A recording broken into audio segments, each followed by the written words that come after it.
How's it going, guys? Welcome back to another video. Today we are doing the first interior modification on the Rs3.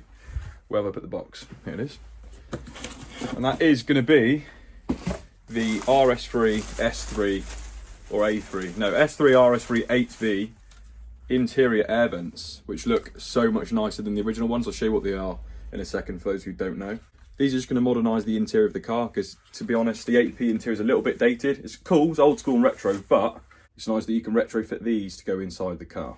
So obviously I've got myself 4 to replace the 4 that are inside the car currently. I'll give these a little bit of a clean up. These are second hand, got them on eBay. They're quite pricey for what they are, to be honest, but luckily I got these at a really good price. I paid like 80 quid for all 4. Yeah. These have got the piano black rings on them, and obviously the standard Audi chrome textured ring on the outside.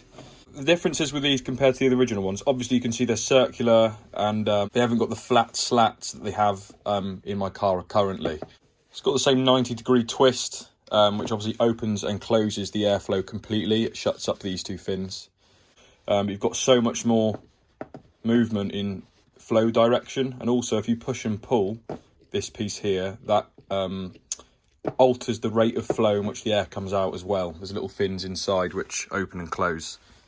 So for these to actually work and fit inside the dashboard, there's 2 ways about going about it. You either cut the inside of your dash, you take out the old ones, you pry those out, and you actually get a Stanley blade or something and cut the inside of your dashboard where these sit inside to fit, but I don't really want to do that. If for whatever reason I want to put the old ones back in before you sell it or whatever, it means I assume the old ones wouldn't go back in as they wouldn't sit flush or maybe not too snug. So instead, I'm going to modify this, which obviously what I'm going to be showing you today. I've got to take certain parts off. I've got a Dremel here, so I'm going to Dremel off little bits of plastic around the outside, so this will just slot in perfectly. So here are the original vents.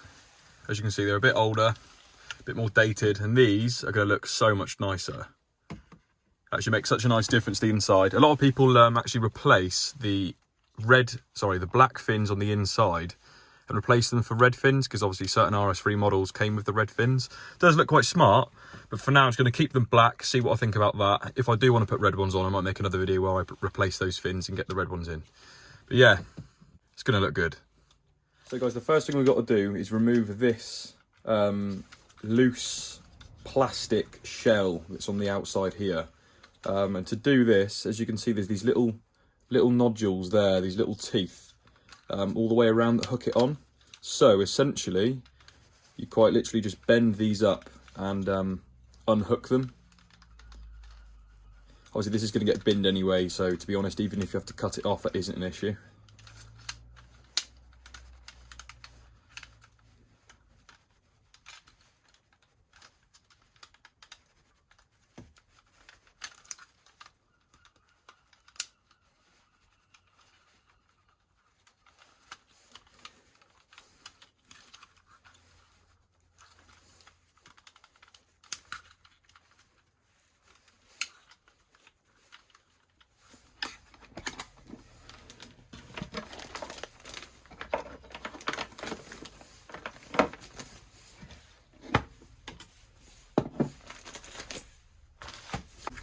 Just to make this a little bit easier for me, is gently make one little line up here, so it should kind of like open up and unclip.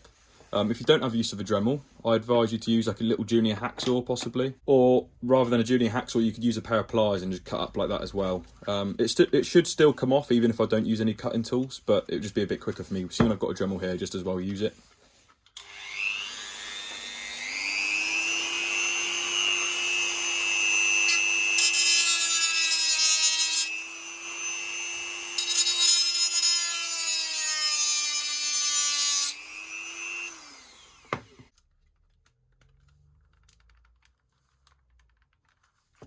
As you can see, I've made a little slit there. Obviously, just be careful if you are using a Dremel or any cutting tools for that matter. Do not touch the chrome, because obviously that's going to be visible. So now I will literally either try and crack it like this or get a little pair of pliers, snip off the rest.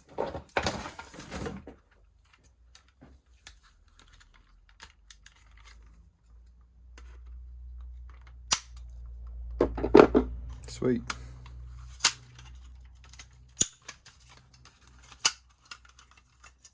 Happy days. I'm going to get all the rest of the vents to the same position as this and I'll get back to you. Right guys, that is 4 of the shells, or whatever you want to call them, taken off the outside of these, or the inside of these I should say. So next, the thing we've got to do is, all of these bits of plastics, these fin type things and all these ridges, these need to be filed off and smooth basically, otherwise they're not going to get in the dash. So we've got to remove these bits here, all of this around the sides. Obviously don't piss around with any of the little cogs because they are needed, otherwise you're not going to be able to twist to open and close the airflow vent at the back.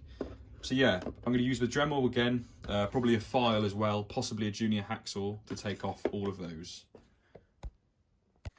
It probably makes more sense for me to show you how to remove these now guys, and it also means I can come in and out of the garage and just try, you know, test fit the vent each time. So what you're going to want to get is a little prying tool, and you're going to carefully come behind the chrome, and you're going to have to work your way all the way around.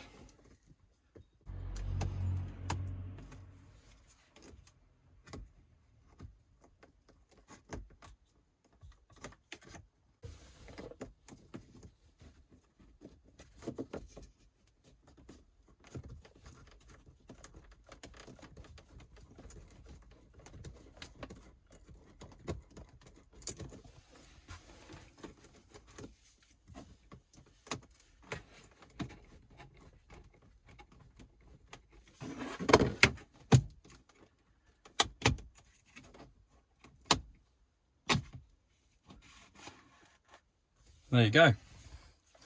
Just be really, really gentle with it, guys, and it will come out. Here's a better way to explain why this needs filing down. If I push this in, if I put it in the right way up, that'd be handy. As you can see, it's fouling on the back here, where these raised bits of plastic are. That is why it needs filing down. This is where I meant at the start, some people actually cut away the inside of this, but I really didn't want to do that. So we'll go back in the garage and start filing those down.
So guys, as you can see, I have filed down now every single one. I've test fitted these already, one of them, and annoyingly it is such a tight fit still. I might have to sand down some of the inside of the dash, which I don't really want to do, but I'm going to try again, see if there's anything else I can remove. But this is as far as I can really go, to be honest, with the sanding with the Dremel. If I start taking off other stuff, it's going to create holes, and I don't want to do that. So I've been in for a little while using some, what was this, 180 grit, and I'm sanding the inside to basically create a little bit more space. But as you can see, it still won't go in the whole way, and I've got a gap the whole way round. I can push as hard as I want, but it won't go any further.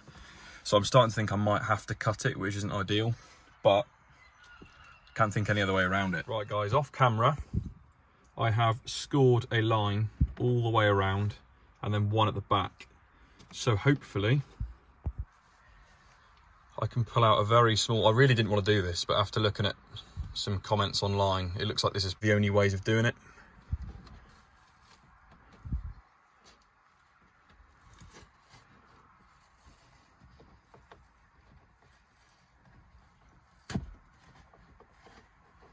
So I'm just taking out a very small section to start with. Obviously, if I need to do more, I will do so.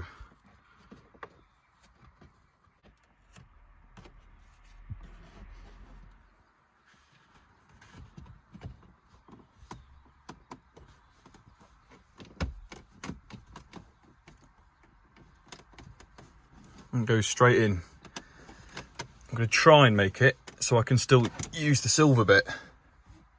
That looks so good though. So guys, as you can see, I have used a blade and cut away the first section, a little ring of the inside here. So now, if I get my air vent and slot that in there, it clips straight in, and I can use that function and this function obviously. And the best part is the original, which goes this way up, still clips in and you wouldn't know the difference. The air is coming out really, really strong. It's not leaking around the sides either. Obviously I can still adjust the flow rate or close it off completely and then there's nothing. Right, so I'll show you the process for the next one, because obviously didn't actually show me cutting anything on that last one. Once again, start really, really gently, getting about a 2mm gap all the way round.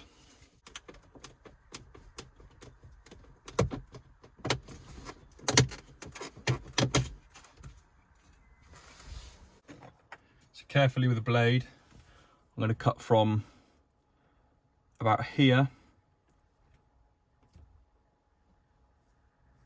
a ring all the way around. Show you that a bit better. From about that far in, and then going to end up finishing just on the inside of the lip here.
And then obviously get your vent, put her in.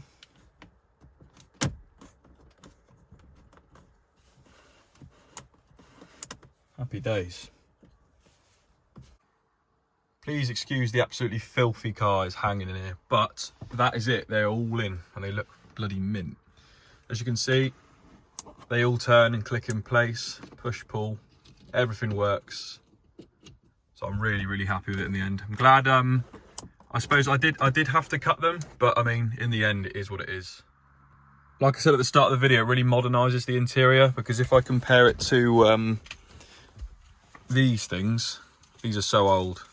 They just look really dated. They're like the most stereotypical air vent you can get in a car, but these now, much better, especially with the piano black. Well happy. So guys, that is the end of the video. I hope you did enjoy it. I'm well happy with how that looks. It looks 100 times better than it did originally. Unfortunately, I did have to cut it in the end, which in my head I thought I was going to have to. I have seen a few people who haven't actually cut the dash, and I don't really get how. I can't imagine you being able to do it unless you really sand for ages on the inside, but even so, when you cut it with the Stanley blade, you end up removing like 5-6 mil of the actual foam itself. It would take you so long, but hey ho, the fact that you can put the original vents back in and you wouldn't know the difference is perfect for me as well, just in case whatever reason, I don't know, down the line one day I want to put the originals back in, or you go to sell the car, you can put the originals back in and it would look completely fine. And they lock in as well, it's not like they're loose in there. So yeah, overall really happy. If you have enjoyed the video guys, please give it a thumbs up, subscribe if you haven't already, leave me a comment below, and I'll see you soon for some more modifications. Have a great new year and I hope you enjoyed your Christmas. Peace.